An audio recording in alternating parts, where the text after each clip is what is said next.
रहस्य यामध्ये फार मोठं गूढ रहस्य दडलेलं आहे. दुनिया वैसी नहीं है जैसी आपको दिखाई देती है, परंतु दुनिया वैसी है जैसे आप हो. अच्छे लोगों की आदत और अच्छे लोगों की अ, जैसे कहते हैं ना, चांगल्या लोकांना शोधणं, अच्छे लोगों की तलाश करना छोड़ दीजिए. खुद अच्छे बन जाइए. शायद आपसे मिलकर किसी और की तलाश पूरी हो जाए. याचा अर्थ असा आहे की बुरा जो देखन में गया, बुरा न मिलिया कोई, जो दिल खोजा आपना, मुझसे बुरा न कोई. हा कबीरदासांचा दोहा आहे. खऱ्या अर्थाने आपल्याला आपले डोळे उघडून स्वतः अंतर्मुख होऊन स्वतःचं अवलोकन आणि मनन चिंतन करणं अति आवश्यक आहे. आज बऱ्याच कुटुंबामध्ये किंवा समाजामध्ये ह्या ज्या काही गोष्टी होत आहेत ना, कुटुंबामध्ये किंवा भावकीमध्ये किंवा अजून, तर याचं बेसिक रिझन हेच आहे की समोरचा व्यक्ती बदलल्यानंतर, त्यामध्ये परिवर्तन झाल्यानंतर मग माझ्या जीवनात आनंद, सुख आणि शांती येईल. बरोबर. प्रत्येक वेळी ज्यावेळेस व्यक्ती हा विचार करतात ना, त्यावेळेस काय, कुठल्याही व्यक्तीचं जर तुम्ही थोडीशी चर्चा डिस्कशन केलं, तर त्यांच्या बोलण्यामध्ये सुद्धा बऱ्याच वेळा ह्याच गोष्टी येतील की ह्या व्यक्तीचं असं, त्या व्यक्तीचं तसं. सबकॉन्शियस माइंडमध्ये, अंतर्मनामध्ये हे इम्प्रिंटिंग झालेलं आहे. राईट. म्हणजे अगदी स्टॅम्प बसलेला आहे. आणि ह्या कधीपासून हे प्रोग्रामिंग होते माहितीये? बालपणापासून. बालपणापासून एक नवजात बालक, त्याला काय माहिती की ज्या घरामध्ये तो जन्माला येतो त्या घरातील त्या व्यक्तींचे आचरण, संस्कार, त्यांचं कल्चर किंवा त्यांच्या चालीरीती पाहून त्या मुलाला हे रिअलाइज होतं की याला हे म्हणतात, हे देवघर आहे, हे स्वयंपाकघर आहे, हा हॉल आहे. कदाचित दोनच रूमचा असेल तर इथेच सगळं काही आहे. दुसऱ्यांकडे जाऊन मग तो काही गोष्टी अजून शिकेल. परंतु ह्या सगळ्या गोष्टी त्याच्या अंतर्मनावर प्रतिबिंबित केल्या जातात. राईट. म्हणजे त्याला ते सगळं शिकवलं जातं, त्या मुलाला नाही माहिती. परंतु सर्वांचं प्रोग्रॅमिंग असंच झालेलं आहे. आपल्या सर्वांचं ज्या वातावरणामध्ये आपण लहानाचं मोठे झालेलो आहोत, तिथून त्या काही गोष्टी आपण ऍब्झॉर्ब करत, ग्रहण करत आलेलो आहोत. ग्रहण. ज्या मुलांना बालपणापासून व्यवसायाचं ट्रेनिंग दिलं जातं, म्हणजे त्यांच्या घरात काही व्यवसाय आहे, त्यांना उठता बसता येता जाताना ह्या गोष्टी रिअलाइज होतात की याला व्यवहार म्हणतात, याला देवाणघेवाण म्हणतात. त्या मुलाला कदाचित स्कूलमध्ये मॅथ सब्जेक्ट कमी असेल, परंतु व्यावहारिक ज्ञान त्याचं इतकं असेल, किराणा मालाचंच दुकान जर असेल घरात, तरी सुद्धा त्या व्यक्तीला, त्या लहान बालकाला ते रिअलायझेशन होत जाईल की पैसा काय आहे, धनसंपत्ती काय आहे, वस्तूंची देवाणघेवाण काय आहे. का? कारण बाळ कडू त्याला पाजलं जातंय. राईट. व्यवहारिक ज्ञान त्याला दिलं जातंय. आणि अशा मुलांना, जे लहान बालक आहेत, मुलं आहेत, यांना जर हे प्रशिक्षण दिलं गेलं, म्हणजे सेल्स ट्रेनिंग दिलं गेलं, लोकव्यवहार ट्रेनिंग दिलं गेलं, how to win friends and influence people, लोकांमध्ये किंवा जगामध्ये पब्लिक कम्युनिकेशन कसं इम्प्रूव्ह करावं, याचं ज्ञान दिलं गेलं, तर काय वाटतं तुम्हाला, पुढे चालून तो मुलगा किंवा ती मुलगी कुठल्या क्षेत्रात प्रगत होईल? याला सबकॉन्शियस रिइम्प्रिंटिंग म्हणतात. कळालं? Subconscious printing. आणि आता आपण जे करत आहोत ते रिइम्प्रिंटिंग. पुन्हा जे काही लिहिलं गेलेलं आहे त्याच्यावर सबकॉन्शियस माइंड, अंतर्मनाला पुन्हा पुन्हा सूचना देऊन, प्रॅक्टिस करून आपण ते रिइम्प्रिंटिंग करत आहोत आत्ता. राईट. आणि ह्या गोष्टी म्हणजे प्रॅक्टिस मेक्स मॅन परफेक्ट, याचा अर्थच हा होतो. पहाटेचा हा सेशन फक्त दोन व्यक्तींसाठी आहे. दोन व्यक्ती. कोण? एक जो ग्रहण करतोय आणि एक जो अवलोकन करतोय किंवा जो मार्गदर्शन करतोय. राईट. त्यामुळे बऱ्याच ठिकाणी हजारो लोक जरी ट्रेनिंग प्रोग्रामला असतील, परंतु याच्याने आपल्या जीवनात काय परिवर्तन घडेल? काही नाही. कधीपर्यंत? जोपर्यंत आपण ते आपल्या जीवनामध्ये आचरणात आणत नाही तोपर्यंत. राईट. आणि माझ्यासाठी हा ट्रेनिंग प्रोग्राम पुन्हा एकदा मी आतापर्यंत जे काही शिकलेलो आहे याचं रिव्हिजन करण्यासाठी आहे. मोस्टली हा प्रोग्राम प्रॅक्टिससाठी. प्रॅक्टिस का प्रॅक्टिस? कारण समजा एखादा व्यक्ती 1 तास स्वतःच्या डेव्हलपमेंटसाठी देत आहे. राईट. 1 तास स्वतःच्या डेव्हलपमेंटसाठी, स्वतःच्या सुधारण्यासाठी 1 तास, 1 आवर. मग याचं काय करायचं? 3 भागांमध्ये याची विभागणी करायची. 20-20-20. बरोबर. 20-20-20 मिनिटाचे हे चॅप्टर आहेत जे आपल्याला विभागणी करावी लागेल. 20 मिनिटाचं व्यायाम म्हणजे ज्यामध्ये शारीरिक एक्झरसाइज, सूर्यनमस्कार, स्वेटिंग, आपल्या ज्या प्रत्येक पेशी आहेत या पेशींना पुनर्जीवित करण्यासाठी यांच्यासाठी काय महत्वाचं आहे माहितीये? यांच्यासाठी महत्वाचा आहे व्यायाम. ऊर्जा शक्ती जर द्यायची असेल ना, ऊर्जा एनर्जी जर प्राप्त करायची असेल तर एनर्जी कशाने प्राप्त होईल? मुवमेंटने प्राप्त होते एनर्जी. म्हणजे जी हालचाल तुम्ही करता ना, याच्याने ऊर्जा शक्ती निर्माण होते. एक्झरसाइज 20 मिनिट्स, 20 मिनिटांचा व्यायाम फार महत्वाचा आहे. कुठलाही व्यायाम असेल. बरं, 20 मिनिट जास्त होत असतील तर 10 मिनिटांचा व्यायाम करा. मी असं पाहिलेलं आहे की फक्त एका जागी जॉगिंग जरी केली एखाद्या व्यक्तीने कंटिन्युअस 10 मिनिटं, फक्त छोट्या स्टेप घ्यायच्या आणि फक्त हात हलवायचेत. राईट.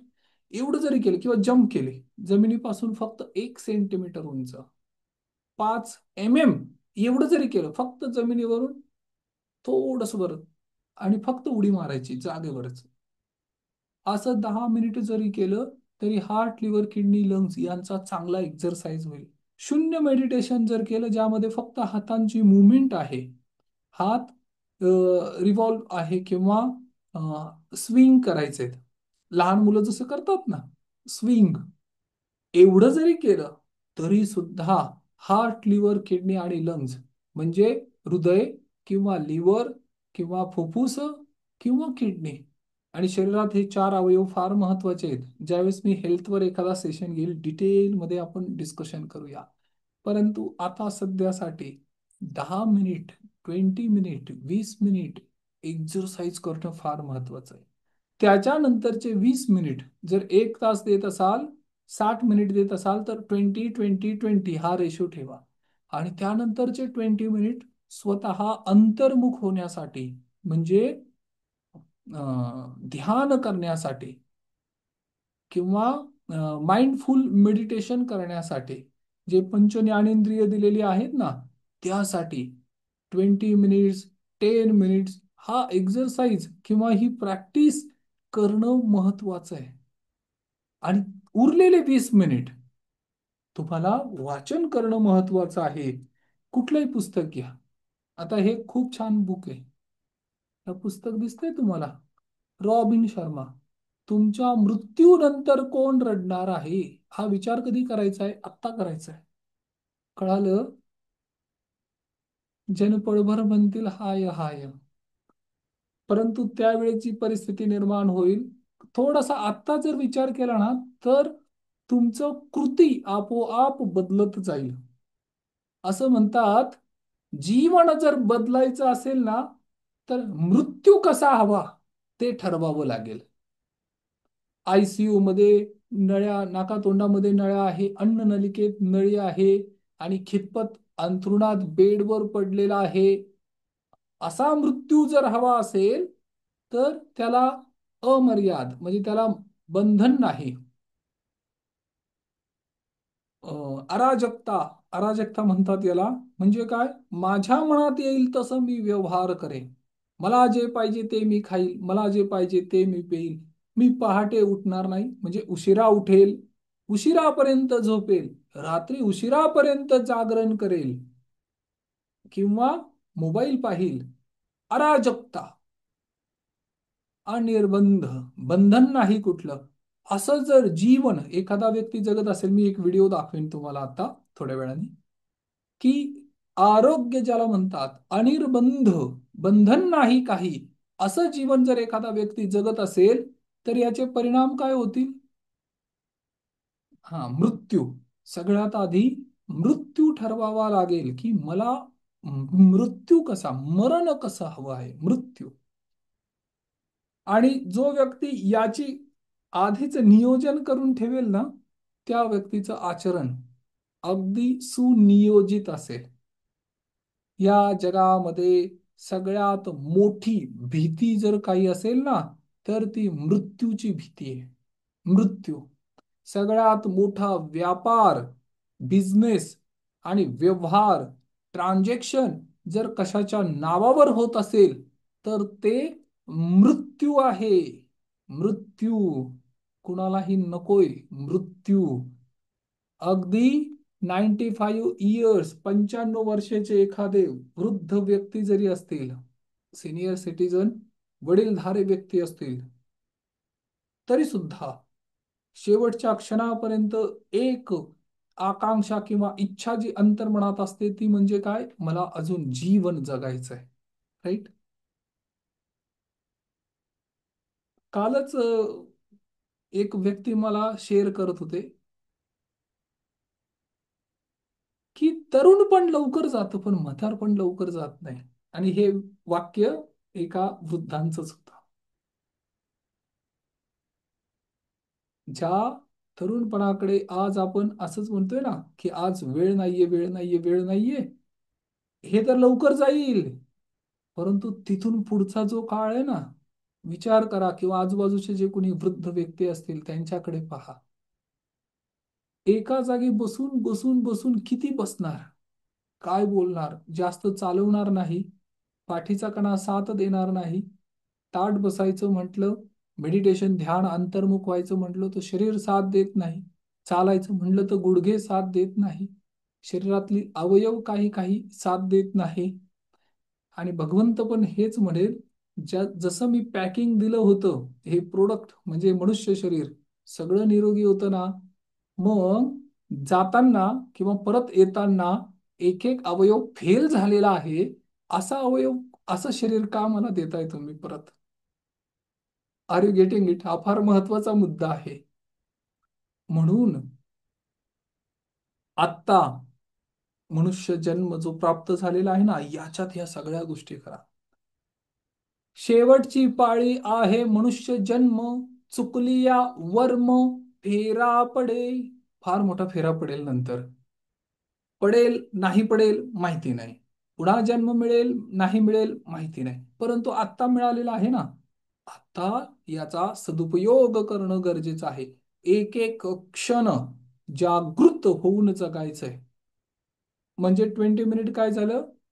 ध्यान. स्वतःला अंतर्मुख होऊन मेडिटेशन करण्यासाठी हे फार महत्वाचं आहे. एक्झरसाइज झाला, नंतर ध्यान झालं, आणि शेवटचे 20 मिनिट्स.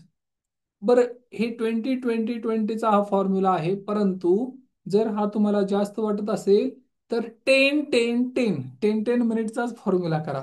हे पण जास्त वाटत असेल, तर 5-5-5 5-5 मिनिटाचा फॉर्म्युला करा. कळालं? परंतु थोडासा वेळ, 10-15 मिनिट, 20 मिनिट स्वतःला देणं गरजेचं आहे. आणि त्याच्या पुढचे 20 मिनिट जे आहे ते वाचन करा. कळालं? म्हणजे एक्झरसाइज, त्यानंतर मेडिटेशन, रीडिंग किंवा मेडिटेशन, जसा सिक्वेन्स. परंतु एक्झरसाइज आधी ठेवलं तर चांगलं आहे. आणि याच्यानंतर बऱ्याच गोष्टीत अजून. मग हा फॉर्म्युला काय सांगतो आपल्याला? SAVERS, सेवर्स म्हणजे काय? सायलेन्स. पहिला यस, सायलेन्स. दुसरा ए, अफर्मेशन. अफर्मेशन, आज आपण काही अफर्मेशन पण पाहणार आहोत. दोन गोष्टी मी तुम्हाला दाखवणार, एक व्हिडिओ आणि अफर्मेशन, रेडीमेड अफर्मेशन. जर तुम्हाला तुमचे अफर्मेशन येत नसतील, आणि जे तुम्हाला हवं आहे असं अफर्मेशन तुम्ही निर्माण करू शकता. Yes, it is possible. त्यासाठी 4 4 आणि 3 हा रूल आहे. कळालं? 4 रूल्स आहेत, 4 कॅटेगरी आहेत आणि 3 टाइप्स आहेत. 4 रूल्स अफर्मेशनचे नियम आहेत.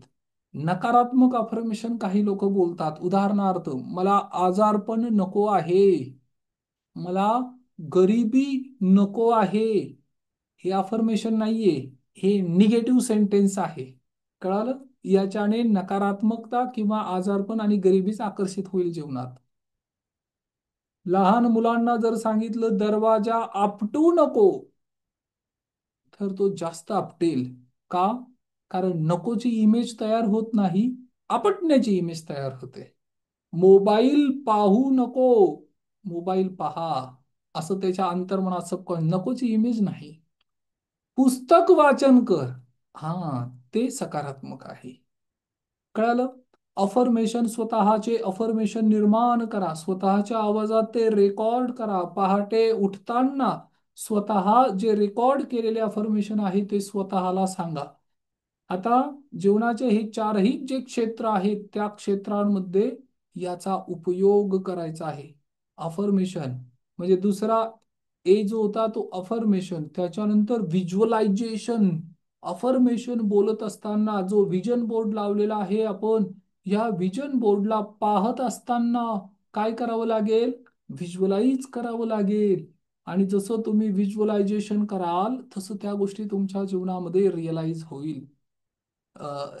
आणि इनफॅक्ट मॅनिफेस्ट होतील. मॅनिफेस्टचा अर्थ निर्माण होते. जे श्रीयंत्र आणि महामृत्युंजय यंत्र मी दिलेलं आहे, बहुतेकांकडे ते आहेत. त्यातील जे श्रीयंत्र आहे ते मॅनिफेस्टेशन यंत्र आहे. म्हणजे निर्माण, म्हणजे त्याच्यात एकतर संहार पण आहे आणि निर्माण पण आहे. नकारात्मक ऊर्जा शक्ती नष्ट करण्यासाठी श्रीयंत्राचा वापर होतो आणि सृजन करण्यासाठी श्रीयंत्राचा वापर होतो. राईट? श्रीयंत्र आणि महामृत्युंजय यंत्र जर कोणाला हवं असेल तरी तुम्ही मला कॉन्टॅक्ट करू शकता. त्यानंतर व्हिज्युअलाइज झालं. एक्झरसाइज आपण मगाशी बोललो, रीडिंग आपण मगाशी बोललो, आणि त्यानंतर स्क्रबिंग लिहिणं आवश्यक आहे. जर तुम्ही काही वाचन केलं तर, उदाहरणार्थ माझ्या पण काही नोट्स वगैरे असतात, हे दिसतंय तुम्हाला? हा, तर तुम्हाला जे समजलं ते तुमच्या भाषेत, अगदी सर्वसाधारण भाषेत तुम्ही पुन्हा लिहून काढणं गरजेचं आहे. ते स्वतः पुन्हा पेपरवर किंवा त्या नोट्स ज्या आहेत त्या उतरवणं गरजेचं आहे. स्वतःसाठी एक वही घ्या आणि त्या वहीमध्ये दररोज स्वतःचा स्वाध्याय करायला सुरुवात करा. हे करणं फार फार फार महत्वाचं आहे. राईट? स्क्रबिंग म्हणतात याला. आणि ज्या व्यक्तींना मी ग्राफोलॉजी शिकवलेली आहे, तुमचं हँडरायटिंग किंवा तुमचं सिग्नेचर मी सांगितलेलं आहे, त्या पद्धतीने दररोज 90 डेज 50 टाइम्स तुम्हाला स्वतःची प्रॅक्टिस करावी लागेल. यामध्ये एक कन्सेप्ट अजून आहे, जो न्यूमरोलॉजीचा मी एक रिपोर्ट जनरेट करून दिलेला आहे, बहुतेक व्यक्तींना दिलेला आहे.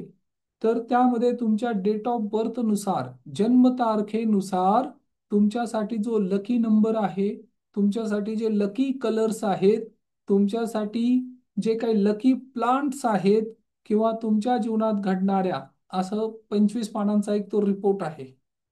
आणि त्याच्या अनुसार तुमच्या जीवनामध्ये जे तुमच्यासाठी सर्वोत्तम आहे ते फॉलो करा. हे सुद्धा त्या रिपोर्टमध्ये दिलेलं आहे.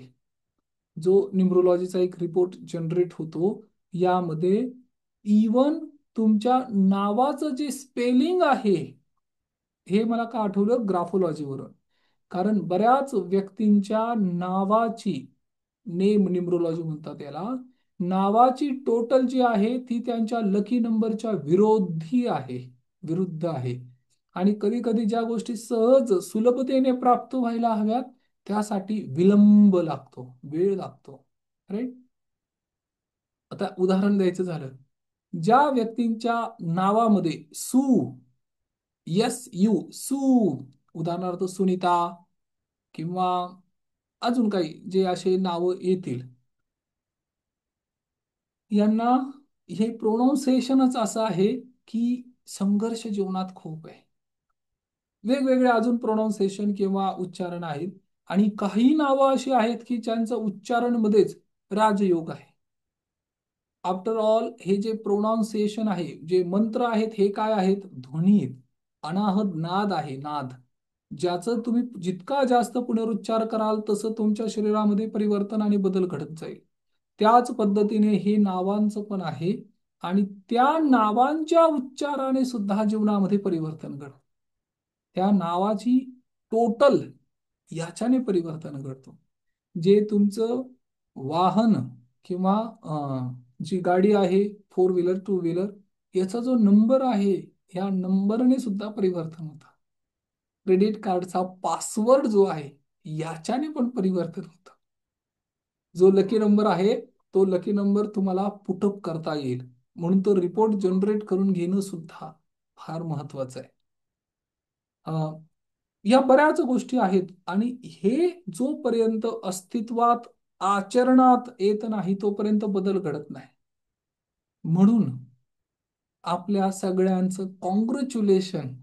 कदाचित फार व्यक्ती आहेत, बहुतेक व्यक्ती, सगळ्यांपर्यंत ही लिंक पोहोचली नाही, पण ही लिंक या व्हिडिओच्या म्हणजे जे कोणी रेकॉर्डेड पाहत आहेत त्यांच्यासाठी तर खाली शेअर केलेली आहे. ह्या लिंकवर फक्त कनेक्ट करायचं, क्लिक करायचंय आणि तुम्ही ह्या लाईव्ह सेशनला जॉईन करू शकाल.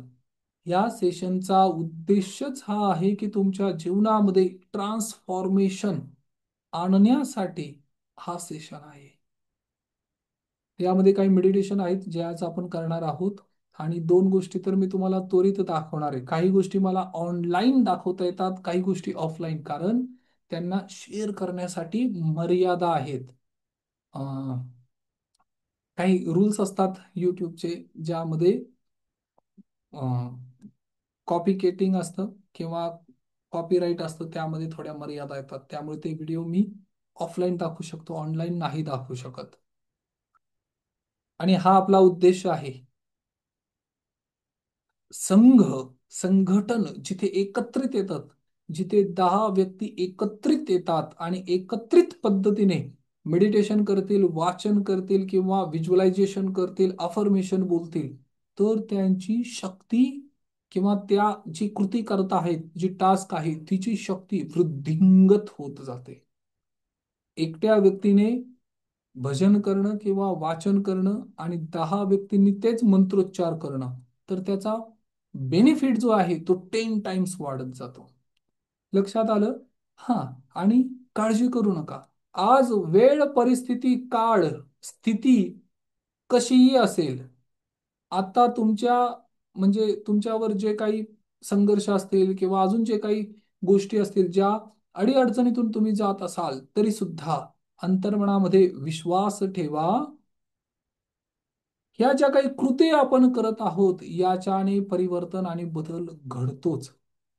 Everything is made up of energy. ऊर्जा शक्तीने हे निर्मित आहे. या जगामध्ये कॉन्स्टंट आहे आणि एनर्जी एनर्जी वाढत नाही आणि कमी सुद्धा होत नाही. फॉर एक्झाम्पल, 1000 ऊर्जा शक्ती असेल तर ती 999 कधी होणार नाही आणि 1001 पण कधी होणार नाही. ऊर्जा शक्ती आहे आणि आज जी परिस्थिती आहे ही बदलणार आहे, बदलणार आहे. परंतु ती बदलण्यासाठी तुम्हाला फक्त थोडासा पुरुषार्थ करायचा आहे. पुरुषार्थाचा अर्थ काय होतो? की थोडेसे इफर्ट्स घ्यायचे आहेत. अंतर्मनामध्ये श्रद्धा ठेवा आणि श्रद्धेने पहाटेची जी ही थोडीशी घटिका आहे, ही आपल्या जीवनाच्या सुचारू पद्धतीने लावण्यासाठी याचा उपयोग करा. हा जो रेकॉर्डेड व्हिडिओ आहे, हा सुद्धा घरामध्ये पुन्हा पुन्हा पहा. आपल्या मुलांना हा व्हिडिओ दाखवा. याच्याने जीवनात चमत्कार होतात, बदल घडतात, कुटुंब पुन्हा स्थिर होतं. असा कोणीही नाही ज्या व्यक्तीच्या जीवनामध्ये अप अँड डाऊन येत नाही. असं कधीच होत नाही की आलेख सरळ चढता आलेख वरच्या दिशेनेच चाललेला आहे, असं नाही होत. पण जिथे कुठे हा खाली जरी आला तरी सुद्धा तुम्हाला पुन्हा अंतर्मनामध्ये हा विश्वास निर्माण होईल की आपल्याला पुन्हा वरती जाण्याची ही संधी प्राप्त झालेली आहे. राईट? तर ह्या सगळ्या गोष्टींवर पुन्हा पुन्हा पुन्हा प्रयत्न करा. काही गोष्टी आहेत, गोल्स, जे व्यक्ती पुटअप करतात ना गोल्स, हे गोल्स कुठं बनवतात माहितीये? इथे गोल्स. मला काय प्राप्त करायचंय, घरदार, गाडी, बंगला, इस्टेट, प्रॉपर्टी, हे सगळं इथे इथे विचार केला जातो. आणि याला म्हणायचं न्यूरो पाथवे. एखादी गोष्ट मी जर पुन्हा पुन्हा पुन्हा पुन्हा करत असेल ना, तर एक न्यूरॉन्स या ब्रेनचा पाथवे असतो, तो डिझाईन होतो. उदाहरणार्थ, तुम्ही एखाद्या व्यक्तीला कागदावर त्या व्यक्तीचा ऍड्रेस समजून सांगत असाल, किंवा तुमचा ऍड्रेस, घराचा पत्ता एखाद्याला समजून सांगत असाल कागदावर, तर तुम्ही काय सांगता? की हायवे पासून पुढे या, तिथून आल्यानंतर एक हार्डवेअरचं दुकान आहे. हार्डवेअर जर तुम्हाला दिसलं, तर हार्डवेअरच्या ऑपोजिट साईडला पुन्हा काही प्लॉट्स आहेत, आणि तिथून आतमध्ये आल्यानंतर एक मोठा गेट लागेल, तिथे एक झाड आहे, एक मंदिर आहे, तिथून थोडंसं पुढे जायचं, पुन्हा एक मेडिकलचं दुकान आहे, किंवा अजून दुसरी काही खूण, आणि त्याच्या समोर बरोबर माझं घर आहे. आता हे तुम्ही कागदावर केलं, राईट? कागदावर केल्यानंतर तो न्यूरो पाथवे डिझाईन झाला इथे. आणि प्रत्यक्ष ज्या वेळेस तुम्ही फील्डवर जाल, प्रत्यक्ष ज्या वेळेस तुम्ही त्या ठिकाणी जाल, त्यावेळेस तुम्हाला रिअलाइज होईल, अरे हे सगळं मॅच होते. कळालं? जे गोल सेट करताय ना, या गोलचा उद्देशच हा आहे की आपल्याला जे काही प्राप्त करायचं हे आधी कागदावर प्राप्त करणं गरजेचं आहे. लक्षात आलं? हे फार महत्वाचं आहे. याच्याने जीवनामध्ये परिवर्तन आणि बदल घडत जाईल. परिवर्तन आणि बदल घडतो. हा निरोपात्वे, हा लक्षात ठेवा हा, कायम. एखादी गोष्ट वारंवार, ज्याला प्रॅक्टिस म्हणतात, ती प्रॅक्टिस म्हणजे काय? निरोपात्वे. वाचन काय? निरोपात्वे. अफर्मेशन काय? निरोपात्वे. आणि प्रेयर, प्रार्थना काय? निरोपात्वे. याच्याने तो रस्ता जाऊन जाऊन, जसं पायवाट पडते ना, एखाद्या डोंगरावर चढताना बाकी ठिकाणी गवत आहे, परंतु एकाच ठिकाणी तुम्हाला अशी पायवाट, नागमोडी पायवाट दिसते, कारण त्याच्यावरून हजारो व्यक्तींनी मार्गक्रमण केलेलं आहे. ओके.